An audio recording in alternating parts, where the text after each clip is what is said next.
సరే అండి, మీ వీడియోస్ ఎప్పుడు చూసినా రాష్ట్ర రాజధాని మీద, అమరావతి మీద ఎక్కువగా నెగిటివ్ వీడియోస్ ఉంటుంటాయి, అంత విషయం కక్కుతూ ఉంటారు. ఏంటి అసలు మీకు అమరావతి అంత కక్ష? అమరావతి అంటే మీకు అంత కక్ష దేనికని?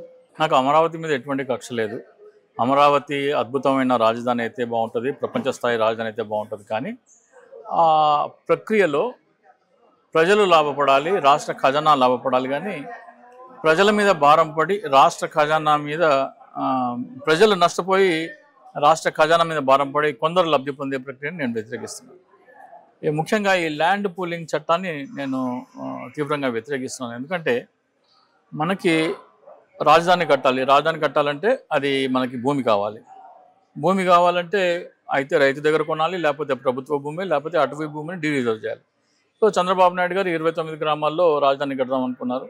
ఇక్కడ ప్రభుత్వ భూమి ఒకే చోట లేవు, 33 ఎకరాలు లేదు కాబట్టి 33,000 ఎకరాలు ఆయన ల్యాండ్ పూలింగ్ అనే చట్టం తీసుకొచ్చారు.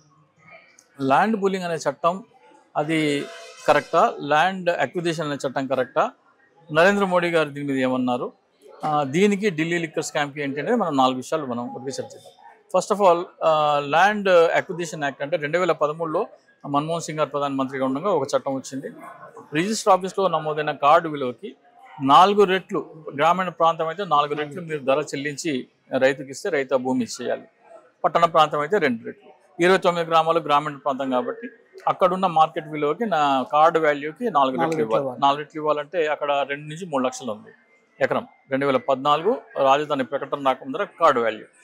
దానికి 4 రెట్లు అంటే 8 నుంచి 12 లక్షలు, అంటే యావరేజ్ 10 లక్షలు కట్టి ఇవ్వాలి. ఇది 2013 భూసేకరణ చట్టం చెప్తుంది. కానీ ఆ రేటు కంటే ఎవరు రైతులు ముందుకు రారు. Already market rate, open market rate కూడా 8, 10, 12 ఉంది.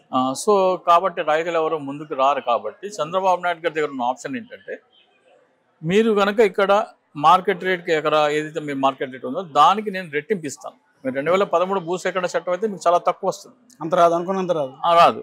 మార్కెట్ రేట్కి డబుల్ ఇస్తాను, అంటే ఎకరా 10 లక్షలు ఉంటే 20 లక్షలు ఇస్తాను.